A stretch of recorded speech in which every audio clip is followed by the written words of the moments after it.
بسم اللہ الرحمن الرحیم۔ یہ ریڈیو قطر ہے۔ اب آپ محمود احمد سے خبریں سنیے۔ ابتدا میں پیش خدمت ہیں اہم خبروں کی سرخیاں۔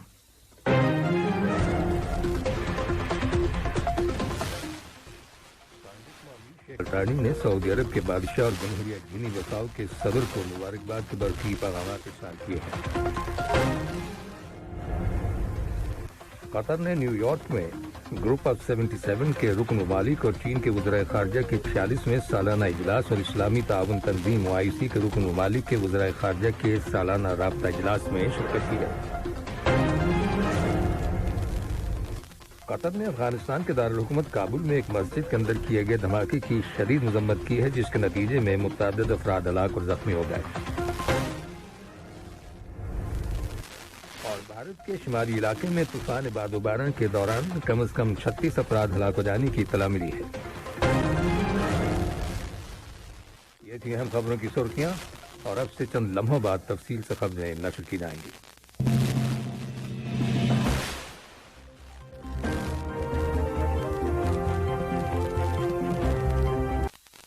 جب آپ تفصیل سے خبریں سنیے۔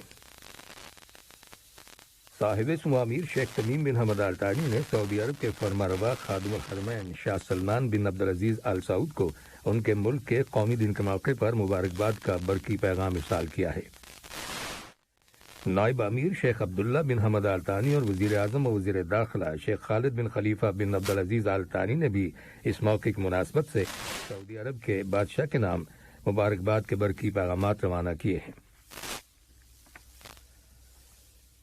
صاحب اسمو امیر شیخ تمیم بن حمد آل ثانی نے جمہوریہ گینی بساؤ کے صدر عمر سیسیکو امبالو کو ان کے ملک کے یوم آزادی کی سالگرہ کے موقع پر مبارکباد کا برقی پیغام ارسال کیا ہے۔ نائب امیر شیخ عبداللہ بن حمد آل ثانی نے بھی اس موقع کی مناسبت سے جمہوریہ گینی بساؤ کے صدر کے نام مبارکباد کا برقی پیغام روانہ کیا ہے۔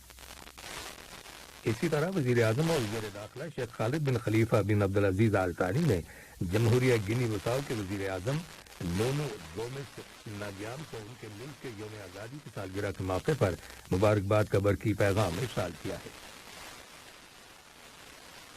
وزیر برائے سماجی ترقی اور خاندان محترمہ مریم بن علی بن ناصر المسرت نے کہا ہے کہ قطر دنیا کے ممالک میں سے ایک ہے جو عمر رسیدہ افراد کی ضروریات کو پورا کرنے کے لیے کوشاں ہیں اور انہیں ایک ڈیسنٹ لائف گزارنے کی سہولت کے معاملے میں قطر کے اندر بہترین سماجی تحفظ کا نظام موجود ہے۔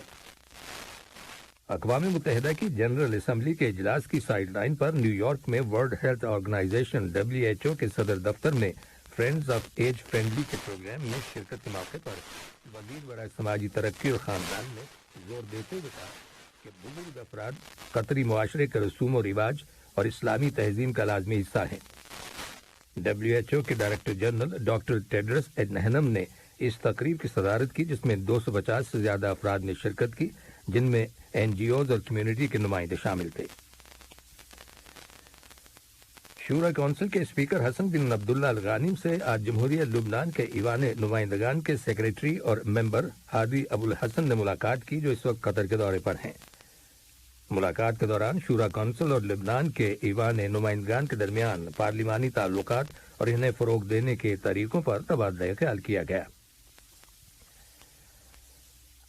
قطر نے نیو یارک میں اقوام متحدہ کی جنرل اسمبلی کے 77ویں سیشن کے موقع پر اسلامی جمہوریہ پاکستان کی زیر صدارت گروپ آف 77 کے رکن ممالک اور چین کے وزرائے خارجہ کے 46ویں سالانہ اجلاس میں شرکت کی ہے۔ اجلاس میں قطر کی نمائندگی وزیر مملکت برائے خارجہ امور سلطان بن سعد المریخی نے کی۔ اجلاس میں انہوں نے اس بات پر زور دیا کہ قطر ہمیشہ یکجہتی اور ملٹی لیٹرل ایکشن کے اصولوں کے مطابق کام کرتا رہے گا اور گروپ 77 اور چین کے اہداف اور ترجیحات پر عمل پیرا رہے گا، جس سے گروپ کے مشترکہ مفادات اور مقاصد حاصل ہوں گے۔ وزیر مملکت برائے امور خارجہ نے کہا کہ قطر فنڈ برائے ترقی QFD نے اپنے دائرۂ کار کو وسیع کیا ہے اور دنیا کے 80 سے زیادہ ممالک کو بہت سے ترقیاتی منصوبے شروع کرنے کے علاوہ انسانی امداد فراہم کی ہے، جس سے لاکھوں لوگوں کو فائدہ ہوا ہے۔ قطر فنڈ برائے ترقی نے سن 2021 میں اپنے اسٹریٹجک شراکت داروں کے تعاون سے ترقیاتی منصوبوں اور انسانی امداد کے لیے $551 ملین سے زیادہ رقم دی ہے۔ قطر نے نیو یارک میں اقوام متحدہ کی جنرل اسمبلی کے 77ویں سیشن کے موقع پر فلسطین کے لیے ترقیاتی امداد کے سلسلے میں رابطہ کاری کے طریقہ کار پر ایڈ ہاک لیجاں کمیٹی AHLC کے وزارتی اجلاس میں شرکت کی ہے۔ اجلاس میں قطر کی نمائندگی علاقائی امور کے نائب وزیر خارجہ ڈاکٹر محمد بن عبدالعزیز الخلیفی نے کی۔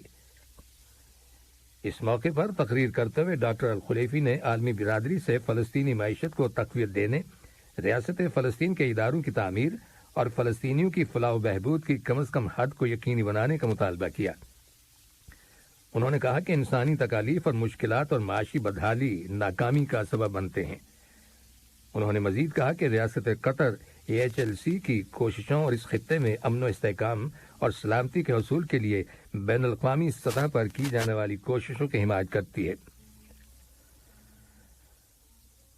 قطر نے نیو یارک میں اقوام متحدہ کی جنرل اسمبلی کے 77ویں سیشن کے موقع پر اسلامی تعاون تنظیم OIC کے رکن ممالک کے وزرائے خارجہ کے سالانہ رابطہ اجلاس میں شرکت کی ہے۔ وزیر مملکت برائے خارجہ امور سلطان بن سعد المریخی نے اجلاس میں قطر کی نمائندگی کی۔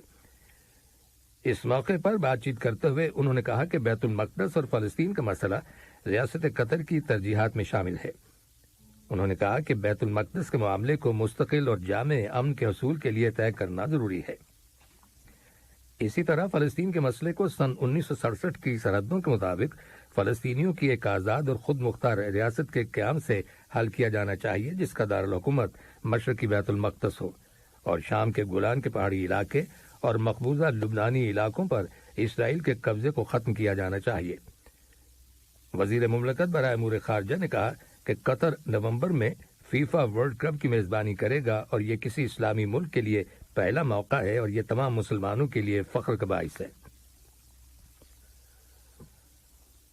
قطر کے ایوان صنعت و تجارت کا ایک اعلیٰ سطحی وفد اردن کے دارالحکومت عمان میں ہونے والے گلف جورڈینین اکنامک فورم میں شرکت کرے گا، جو اس ماہ کی 27 اور 28 تاریخ کو منعقد ہوگا۔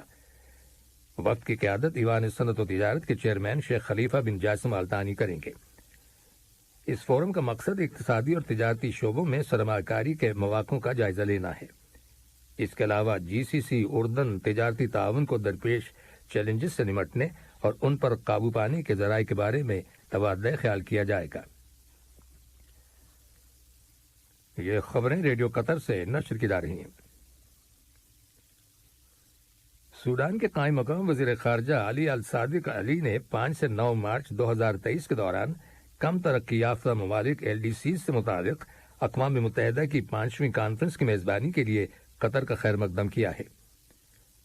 سوڈان کے قائم مقام وزیر خارجہ نے کہا کہ ان کا ملک پائیدار ترقی کے اہداف کے نفاذ کو بہت اہمیت دیتا ہے اور اس سلسلے میں اس نے جو اقدامات کیے ہیں وہ اس کی خواہش کی تصدیق کرتے ہیں۔ قطر نے افغانستان کے دارالحکومت کابل کے وسطی علاقے میں واقع ایک مسجد کے اندر کیے گئے دھماکے کی شدید مذمت کی ہے، جس کے نتیجے میں متعدد افراد ہلاک اور زخمی ہو گئے۔ وزارت خارجہ کی جانب سے جاری کیے گئے ایک بیان میں حکومت کے اس موقف کا اعادہ کیا گیا ہے کہ قطر دہشت گردی، تشدد اور ہر طرح کی تخریبی کارروائیوں کو مسترد کرتا ہے، خواہ ان کی وجوہات اور مقاصد کچھ بھی ہوں۔ وزارت خارجہ کے بیان میں ہلاک ہونے والے افراد کے خاندانوں، افغانستان کی حکومت اور عوام سے تعزیت اور زخمیوں کی جلد صحتیابی کی تمنا کا اظہار کیا گیا ہے۔ یوکرین کے صدر ولودیمیر زیلنسکی نے کہا ہے کہ انہوں نے یوکرین میں ایران کے سفیر کو ان کے وطن واپس بھیجنے اور ایرانی سفارتی عملے میں کمی کرنے کا فیصلہ کیا ہے، کیونکہ روسی فوج نے یوکرین پر حملہ کرنے کے لیے ایرانی ڈرونز استعمال کیے ہیں۔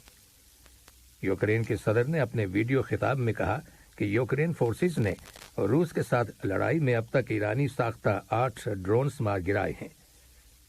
ادھر ایران کی وزارت خارجہ نے یوکرین کی جانب سے سفارتی تعلقات کو ڈاؤن گریڈ کرنے کے فیصلے پر افسوس کا اظہار کیا ہے۔ وزارت خارجہ کے ترجمان نے یوکرین کو مشورہ دیا ہے کہ وہ اس معاملے میں کسی تیسرے فریق سے متاثر ہو کر سفارتی تعلقات کو ختم کرنے سے گریز کرے۔ بھارت کے شمالی علاقے میں شدید طوفان بادوباران کے دوران کم از کم 36 افراد ہلاک ہو گئے ہیں، جن میں 12 اشخاص کی ہلاکت آسمانی بجلی گرنے کی وجہ سے ہوئی۔ واضح ہے کہ بھارت میں مانسون کے موسم میں آسمانی بجلی گرنا عام ہے۔ اور گزشتہ ہفتے مسقط اسٹاک ایکسچینج میں ٹوٹل ٹریڈنگ ویلیو یعنی تجارتی قدر میں 15% کمی واقع ہوئی ہے، جو اس سے پہلے کے 9.6 ملین عمانی ریال کے مقابلے میں تقریباً 8.2 ملین عمانی ریال تک گر گئی، اور یوں طے شدہ سودوں کی تعداد 1975 سے کم ہو کر 1483 ہو گئی۔ گزشتہ ہفتے مسقط اسٹاک ایکسچینج میں 12 کمپنیوں کی قیمتوں میں اضافہ دیکھا گیا، لیکن اس کے مقابلے میں اب 32 کمپنیوں کی قیمتوں میں کمی ہوئی ہے۔ اس گراوٹ کی وجہ سے مسقط ایکسچینج کی مارکیٹ ویلیو 23 ارب 168 ملین عمانی ریال رہ گئی ہے، اور یوں ہفتہ وار 44.7 ملین عمانی ریال کا نقصان ریکارڈ کیا گیا ہے۔ آخر میں اہم خبروں کی سرخیاں ایک بار پھر سن لیجیے۔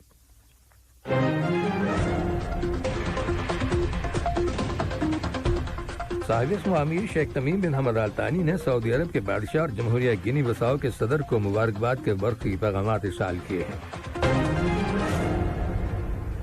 قطر نے نیو یارک میں گروپ آف 77 کے رکن ممالک اور چین کے وزرائے خارجہ کے 46ویں سالانہ اجلاس اور اسلامی تعاون تنظیم OIC کے رکن ممالک کے وزرائے خارجہ کے سالانہ رابطہ اجلاس میں شرکت کی ہے۔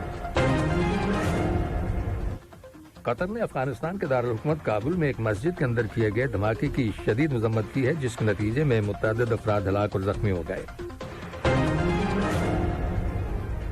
اور بھارت کے شمالی علاقے میں طوفان بادوباران کے دوران کم از کم 36 افراد ہلاک ہو جانے کی خبر ملی ہے۔ ریڈیو قطر سے خبروں کا آج کا دوسرا بلیٹن ختم ہوا۔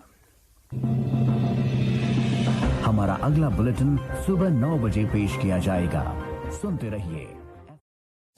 السلام علیکم دوستو، میں ہوں شیخ نور، آپ دیکھ رہے تھے قطر نیوز ٹوڈے۔ مجھے امید ہے کہ یہ ویڈیو آپ کو انفارمیٹک لگی ہوگی۔ اسی طرح کے ویڈیو پاتے رہنے کے لیے نور ٹائم 24/7 یوٹیوب چینل کو سبسکرائب کیجیے، اور اس ویڈیو کو لائک، کمنٹ اور شیئر ضرور کیجیے۔ اگر آپ فیس بک پر دیکھ رہے ہیں تو شیخ نور پیج کو لائک کیجیے اور فالو کیجیے، تاکہ میں جیسے ویڈیو اپلوڈ کروں آپ تک پہنچ جائے۔ شکریہ۔